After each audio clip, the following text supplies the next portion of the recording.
All right, so Adobe Illustrator has a new way of creating backgrounds in your artboard in 2026. While previously we had to just grab the rectangle tool and click and drag to create a background color of our artboard, we no longer need to do that. So I'm going to show you the 2026 update that Adobe did to make this process easier.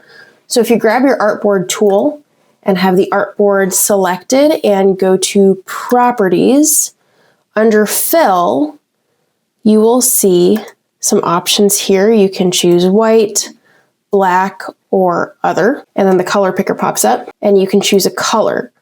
One thing I'm not loving about this update is the color picker does not show you a preview like it does when you change the color of any other shape or object, but I'm sure that will be updated soon, and then you can hit OK.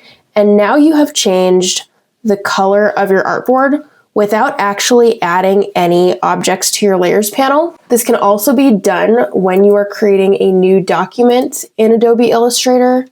And when you're making this document, you will see background contents right here, and you'll be able to do the same thing if you want to set a color from the get-go.